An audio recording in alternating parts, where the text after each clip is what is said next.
Cerita ini berasal dari Padang, Sumatera Barat, yang diangkat dari cerita lisan.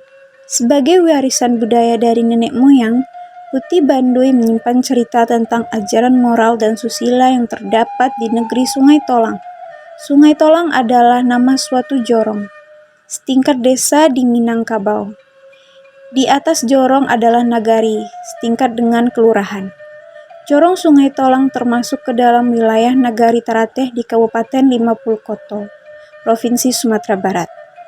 Penduduk asli Kabupaten 50 Koto adalah bagian dari penduduk berbudaya Minangkabau, sehingga disebut sebagai orang Minangkabau.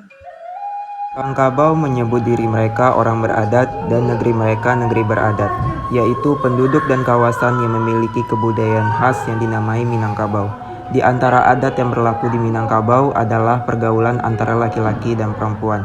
Apabila adat pergaulan itu dilanggar, akan diperoleh hukuman. Orang yang memutuskan hukuman adalah para pemuka adat yang disebut penghulu, biasanya bergelar datuk. Orang-orang yang memberi hukuman adalah seluruh warga masyarakat secara bersama-sama. Itu sebabnya orang Minangkabau sangat kuat menjalankan adat dan mematuhi adat mereka, karena adat mengatur kehidupan yang baik bagi semua warga tanpa kecuali. Di jorong Sungai Tolang terdapat 3 buah batu berbentuk manusia. 3 buah batu itu dinamai masyarakat setempat Batu Putih Baduy. Konon, asal-usul Putih Baduy terbentuk adalah akibat pelanggaran terhadap adat antara laki-laki dan perempuan yang merupakan saudara kandung. Pelanggaran terhadap adat mengakibatkan diri mereka celaka bahkan berakhir menjadi batu. Pada suatu masa, ada satu keluarga yang bertempat tinggal di jorong Sungai Tolang. Keluarga yang terdiri atas ibu dan sepasang anaknya itu sudah lama ditinggal oleh ayah mereka karena sang ayah meninggal dunia. Ibu janda itu biasa dipanggil Etek Bainar oleh orang sekampung. Etek artinya bibi. Dia dipanggil seperti itu karena usianya sudah layak disebut demikian. Anak Etek Bainar adalah Sultan Lanjuangan dan Putih Kasumbo. Lanjuangan artinya tak berhingga, sedangkan Kasumbo artinya merah menyala dan sangat menarik perhatian. Etek Bainar sengaja memberi nama kedua anaknya demikian karena berharap keduanya akan menjadi orang yang sesuai dengan arti namanya masing-masing. Ia pun sengaja menambahkan kata Sultan dan Putih di depan nama anaknya karena menurut Etek Bainar kedua anaknya sama mulianya dengan putra dan putri raja atau keturunan bangsawan lainnya. Ancak bana Sultan Josi Putih tu ndak? Iyo ndak, bantu orang bapangkek bana nyo mah. Entah iyo entah indak, inyo orang bapitise nyo indak orang bapangkek gaido. Mendengar hal itu, Etek Bainar langsung menyusul mereka dan berkata, Kalian, jangan cuba-cuba menurupakan jola kat si Sultan Josi Putih ndak? Kalian orang biasa nyo, ndak sepadan nyo nak ambo. Perbanyak piti untuk made tumah, tak akan taluk ke dek kalian doh. Setelah ia memarahi ibu-ibu itu, ia langsung meninggalkan ibu-ibu tersebut sambil menghitung uang hasil padi. Lalu Vivi melihat kejadian tersebut dan berkata kepada temannya, Manga tadi tu, ba aku berang-berang si Etek Bainar.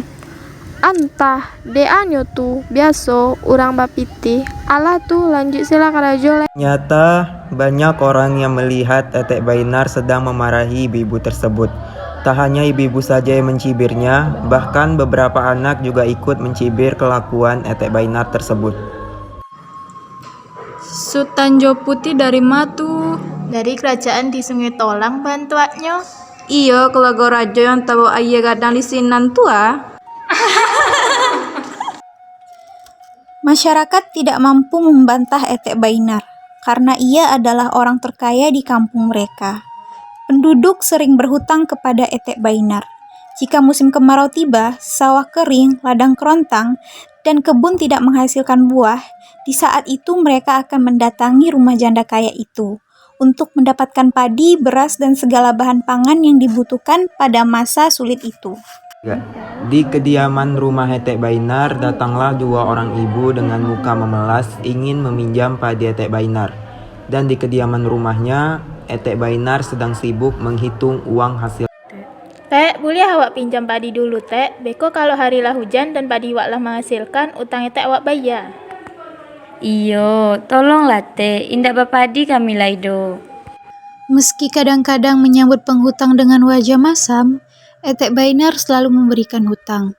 Dia sangat sadar bahwa mengurus harta kekayaannya yang sangat banyak itu, ia membutuhkan tenaga penduduk yang rata-rata pas-pasan tersebut. Mintalah sama anak buah ambo, berapa banyak padi nan dibutuhan. Tapi yo, awak butuh kau untuk mempelok anu padi nan di samping rumah ambo ko. Lai jale dek kau tuh. Terima kasih Allah menolong kami Tek, kami pelokkan lumbuang padi Etek tuh. Pada suatu hari, Etek Bainar berpesan kepada pengasuhnya untuk tidak memperbolehkan Putih dan Sultan keluar rumah. Kedatangan mereka menjadi buah bibir. Ros, Iya Tek. jago kado anak ambo ko elok-elok yo. Jam babiannya kalau rumah, apa lewat sadana di rumah. Beko rusak kuliah anak ambo. Lagian Sultan Yusi Putih ko, nak patut ke babanyo anak si kodo. Jijo mencelak badan balaki, tangan kumuah jo lemonyo. Jadi Sultan Yusi Putih ko anak istimewa. Lai jale tu Ros. Jadi Tek, kau awak jago. Ambo pai dulu yo. Iya Tek. Putih dan Sultan mendengarkan percakapan ibunya dan Etek Ros. Ia mendengar bahwa ibunya akan pergi keluar rumah untuk mengurus padi. Lalu ia memberitahu adiknya untuk pergi keluar rumah karena ia merasa bosan di rumah saja. Setelah ibunya pergi, mereka langsung menemui Etek Ros.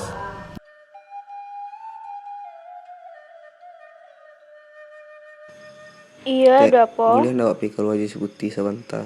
Tapi mak kalian lah pasang sama Etek, indak boleh kalian keluar rumah do. Sebentar aja nyote, sudah tuh kami balik lagi. Iya, paylah aja lama-lama ndak. Iya teh. Mendengar jawaban dari Etek Ros, mereka bergegas untuk keluar rumah melihat anak-anak kampung yang sedang asik bermain. Mereka juga ikut merasakan kesenangan setelah melihat keadaan kampung mereka. Dah jale lah orang tuh seneng banget bermain bersama. Bila lo awak bisa kayak tunda. Putih raso, mama ndak kemuliakan awak sebab awak istimewa. Dari jarak berjauhan, ada segerombolan ibu-ibu yang sedang melakukan aktivitas masing-masing dan terhenti melihat Putih dan Sultan keluar rumah.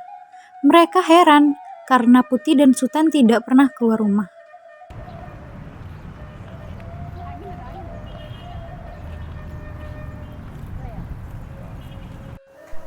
Kamarilah. Memang gagah jo anca anak kedua Etek Bainar tuh. Memang babedo jo anak awak. Kadonyo bakulia putih ya, orangnya barasia jo mewah. Baka mungkin anak kau sama jo anaknya. Anak awak kok hidup kemiskinan, ayah ibunya hidup sederhana apa adonyo. Iyalah, amaknya orang kayo di siko. Apa yang nyo minta pasti diturui anjo amaknya tuh. Barangai Bainar tu nak menurut pepatah Petitih Minang ibarat manyuket terlalu dalam. Nyo tu terlalu berlebihan menilai anaknya surang. Iya ndak. Rendahan orang lain lo. Padian selah awak ndak meminta lo kayaknya dokan. Yo taruh lah kerajaan. Keesokan harinya, seperti biasa, Etek Bainar selalu meninggalkan rumahnya untuk melihat padi yang sudah menguning di beberapa daerah dan mengurus beberapa tanah yang akan dibeli oleh saudagar kaya. Dah putih lapar, laki lo makan. Dak niyo makan seorang sedo. Sebenarnya udah lo lapar itu, tapi kalau dia makan putih cepetlah kita suruh terus membiar. Sultan jo Putih makan berdua yo nak. Amak kakak jorong. Padi wak dan isinan kini disabi. Sultan, jago adik elok-elok ya. Beko kau pulang mak bawa nasi lamak kesukaan kalian. Jadi mak. Amak pai dulu yo. Malam pun akhirnya tiba. Namun Putih melihat ke jendela berharap ibunya akan cepat pulang dan bertanya kepada abangnya yaitu Sultan Lanjuangan. Udah bah malunju pulang hari lah malam puluh kini. Ndak tahu udah doh. Mungkin amak banyak kerja mah. Makanya amak ambil pulang. Karena terlalu larut malam, Putih Kasumba akhirnya tertidur di pangkuan abangnya. Hatinya yang semula gundah perlahan menjadi tenang. Hingga akhirnya Etek Bainar pulang pada larut malam dan bertanya kepada pengasuhnya.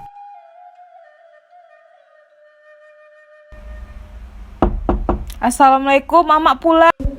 Waalaikumsalam Tek. Manyo si Sultan jo si Putih. Si Sultan sama si Putih lo dari tadi Tek menunggu Tek pulang. Bakok lah mau bana Tek pulang. Tek mencelek pasadion padi, jo mencelek tananan kadi bali saudagar kayo tuh. Nanti ate ala selesai. Alah, besok orang tukar tiba kau mencelek tanah tuh. Yolah, Etek mencari Sultan Yosi Putih dulu. Lalu Etek Bainar pergi menemui kamar anaknya. Ia mendapati keduanya telah tertidur pulas. Etek Bainar sangat senang hatinya melihat kedua anaknya yang akur dan saling menyayangi. Hari berganti bulan, bulan pun berganti tahun. Keakraban kedua saudara itu semakin kuat. Adik yang sangat tergantung kepada abangnya dan abang pun menanggapi adiknya. Apalagi ibu mereka yang sibuk mengurus kekayaan mereka, membuat mereka terasing.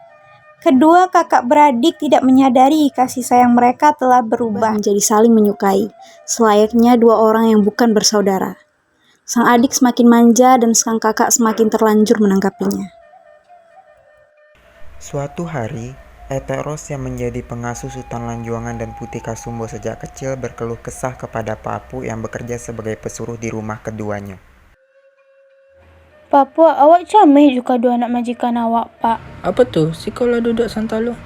Awak cameh juga dua majikan awak tuh, Pak. Inyo ndak bagawah mau diorang badak kakak. Indak punya raso jo pareso, indak punya malu jo sagan mau dia anak indak baradek bagamu do, Pak. Pak Puak, inyo badua lah mulai gadang. Sabana terlarang nagari aku bamanjo-manjo jabang kanduang. Indak patik dicaliak. Sama Joros, paranginya pun jadi pikiran di Ambo. Ambo pernah mencalek inyo sedang mandi di tepi air ketika hari lah sanjo, orang-orang lah balik ke rumahnya sorang-sorang. Tak patik di kerajaannya. Orang calek inyo di rumah kau yang tak patik inyo. Pak Puak, awaknya mengecen iko Etek Bainar anak orang badua tuh, tapi ragu. Inyo ndak pernah mandangan kece awak kodo. Baginya perang enaknya tuh batua, sama tahu lah wak ba si Etek tuh. Dan, Ros. Cak kita colek japa tadi beko, mengecek masalah ko, sama masuk kapal lo kamu lek bayo.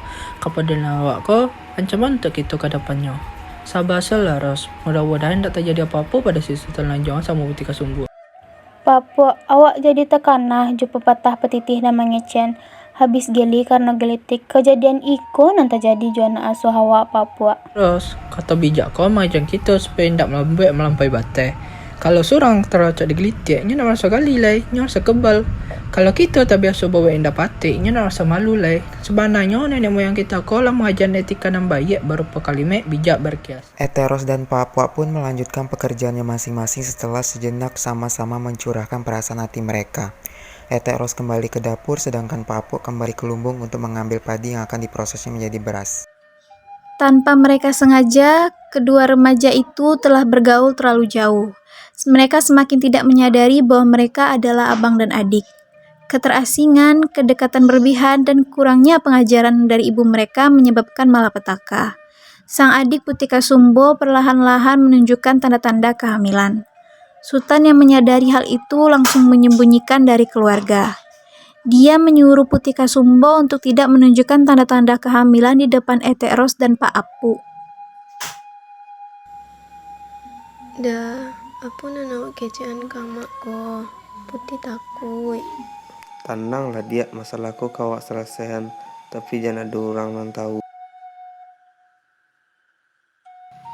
Dari kejauhan, Etek Ros mendengar suara mual dari kamar anak majikannya.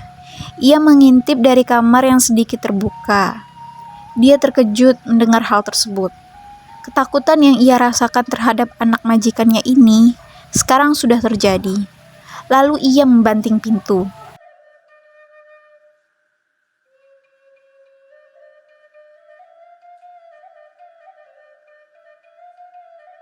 Kehamilan itu makin lama makin membesar sehingga orang kampung yang sesekali datang ke rumah mereka pun mulai membicarakannya. Ibarat kata pepatah, mulut gendang dapat ditutup, mulut manusia tidak ada yang sanggup menutupinya. Kabar aib makin menyebar ke seluruh penjuru kampung Sungai Tolang. Rasa ingin tahu penduduk makin tidak terbendung untuk memastikan kabar kehamilan Putih Kasumbo. Hampir setiap hari apabila Etek Bainar meninggalkan rumah, penduduk mulai mendatangi rumahnya untuk mengetahui kepastian tentang kondisi Putih Kasumbo.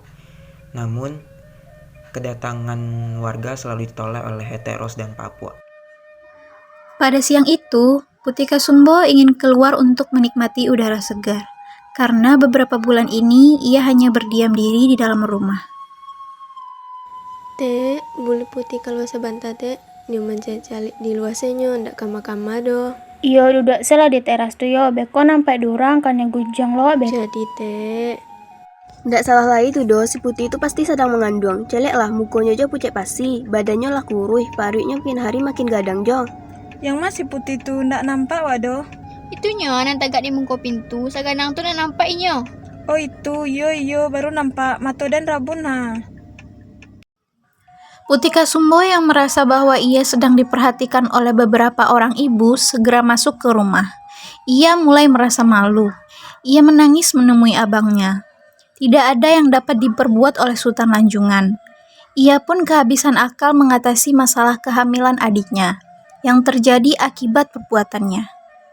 Mereka makin banyak berdiam diri saja di dalam rumah sejak terjadinya perubahan pada tubuh Putika Sumbo. Mereka seperti orang yang kehilangan semangat hidup, tidak tahu apa yang dilakukan. Kedua anak yang menjelang remaja itu kehilangan keceriaannya. Hanya Etek Bainar saja yang tidak menyadari apa yang sedang terjadi menimpa putra-putrinya.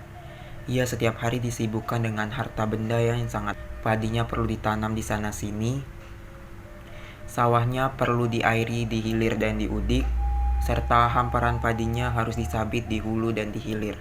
Belum lagi perniagaannya yang harus diurusnya tiap-tiap pekan.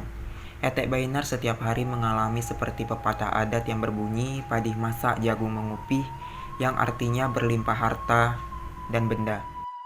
Dah ba ako, kama awak kapai, orang indak kesanang awak tinggal di sekolah lai. Allah tuh, jangan nangis jolai. Udah panik lo koma. Mereka berdua bertangisan. Hanya Etek Ros dan Pak Apuk lah yang tahu derita kedua anak itu. Sayangnya mereka tidak mampu membantunya. Mereka hanya bisa ikut merasakan kesedihan yang diderita oleh Putika Sumbo dan Sultan Lanjungan. Ibarat kata pepatah, sesal dahulu pendapatan, sesal kemudian tiada gunanya. Benarlah pepatah itu, bahwa semua manusia harus memikirkan setiap perbuatannya agar terhindar dari akibat buruk. Jika sudah terjadi hal buruk, penyesalan saja yang dapat diterima dan tidak ada gunanya lagi. Kejadian yang sudah berlalu tidak dapat diperbaiki lagi. Cerita si Sultan sama si Putih itu lah tahu amaknya. Kalau dicalik-calik pariknya lah gadang. Tapi orang kampung tahu dosianya orang dua tuh. Yo Pak, masalahnya Etek Bainar orang tahu masalah ekolai. Awak ibu mencari anak asuh awak tu Pak. Mendengar jawaban dari Etek Ros, mereka bergegas untuk keluar rumah melihat anak-anak kampung yang sedang asik bermain. Mereka juga ikut merasakan kesenangan setelah melihat keadaan kampung mereka. Assalamualaikum Teras. Teras. Waalaikumsalam. Ada apa? Ndak bisa main bau tu lambek-lambek do. Jale si Sultan sama si Putih sedang lalu. Maaf Tek, awak kasih ko nio magia tahu ladang Etek Bainar kabaka tiba-tiba. Apinya kini ka menyaba ke ladang sabal. Apa? Tabakah? Ambo imbo Pak Apuk dulu untuk mencari ladang tu deh. Pak Apuk, Pak. Ladang Etek Bainar tabaka Pak. Tolong apa calik kini Pak. Kawakah? Baku bisa? Iya, mbak kasih tu kini kau. Etek Ros mencari solusi agar ladang kebakaran ini tidak ketahuan Etek Bainar, namun sudah terlambat. Etek Bainar pulang ke rumah selesai ia pergi sekitar 3 bulan ke daerah lain. Awalnya ia merasa senang karena akan menemui anaknya yang sudah lama ia tinggal. Namun ia melihat warga sekeliling bergegas ke ladangnya sambil membawa ember yang berisikan air. Ia heran dan bertanya kepada Etek Ros. Ros, manga orang kampung kau lalang sore tadi. Dicelek-celek arahnya ke ladang ambo. Ba ayo Tek. Jawek lah Ros, bako gagok koko. Kalau mulai itu biar awak celek surang. Tek jan Tek, iko ada ngetek tabaka lu tahu apa sabab mulai. Tabaka? Mendengar hal itu, Etek Bainar terkejut dan bergegas ke ladang dengan perasaan yang amat marah. Sesampai ia di ladang, ia hanya bisa melihat si jago merah melahap ladangnya hingga tak tersisa apapun. Habis segalanya lah habis. Nggak ada nanti soledo. Kalian warga kampung, kalian kan yang membakar ladang ambo. Kalau kalian miskin, tuh kalian bakal ladang ambo. Iyo kan? Warga yang berada di ladangnya langsung terkejut dan menanggapi Etek Bainar orang yang tidak punya akal. Tek, tidak mungkin kami membakar ladang Etek salah wehiko. Iko mungkin ujian nan Tuhan lagi ada etek tu sombong je orang kampung ko. Iyo itu dek etek mode iko dagia cobaan dek Tuhan habis galonnya tuaka. Cukuy, kalian tak perlu menceramah nambo. Kalian orang kampung dan senang bau utang jambo. Ia tidak pernah merasa bersalah karena ia yakin bahwa orang kampung miskin itu yang membakar ladangnya. Lalu Etek kembali ke rumahnya untuk menenangkan dirinya sejenak. Ia tidak habis pikir ladang seluas itu bisa terbakar secara tiba-tiba, dan ia baru saja mengingat bahwa persediaan ladangnya sudah mulai sedikit dan padi akhir-akhir ini selalu gagal. Keluarga Etek Bainar tertimpa musibah yang bertubi-tubi. Etek Bainar mengalami kerugian yang sangat besar. Lalu ia mendengar suara muntah dan mual yang terdengar jelas di telinganya. Kemudian ia bergegas menemui suara itu. Suara itu datang dari kamar anaknya yaitu Putih dan Sutan. Ia terkejut, tidak menyangka bahwa Putih sedang hamil. Dan kehamilan itu sudah memasuki masa kehamilan 8 bulan. Ia bertanya kepada anaknya perempuan kesayangannya. Putih, apa nih kau kerajaan ko? Mangga kau suruhan kehamilan kau dari ama? Siapa nama hamilan kau? Maafkan Putih, Mak.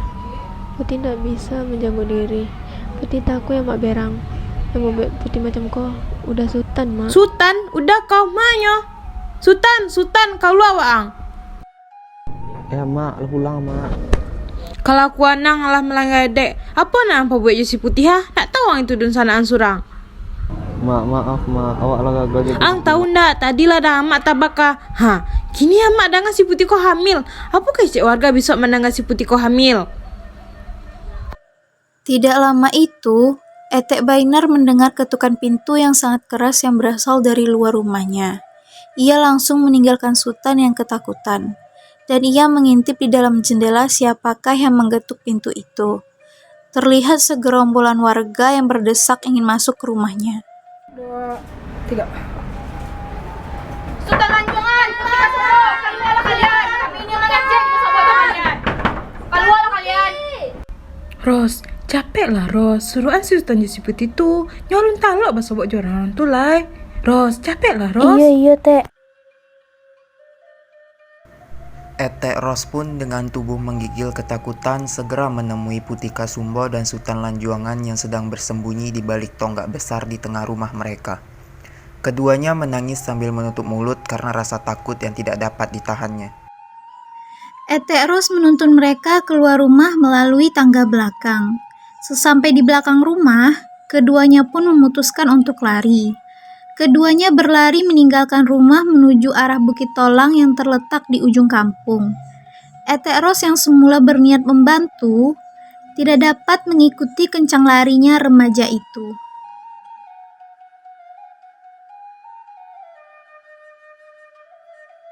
Sultan Putih, larilah nak. Etek Ros ketinggalan jauh di belakang. Rupanya ketika mereka sedang berlari, orang kampung melihat dan meneriaki Putih dan Sultan. Sang ibu pun tidak tega melihat mereka. Ia pun juga berlari mengejar anak-anaknya. Putih, Sultan, alah tu nak, berhentilah nak, warga kampung lah tahu. Ketika mendengar perkataan ibunya, Putih Kasumbo pun meminta agar ibunya pulang kembali ke rumah mereka. Ia bertekad akan mempertanggungjawabkan kesalahan mereka berdua tanpa melibatkan ibu mereka. Indah, Mak. Kami tidak niyo balik ke rumah tuh, Mak. Kami malu, Mak. Kami malu.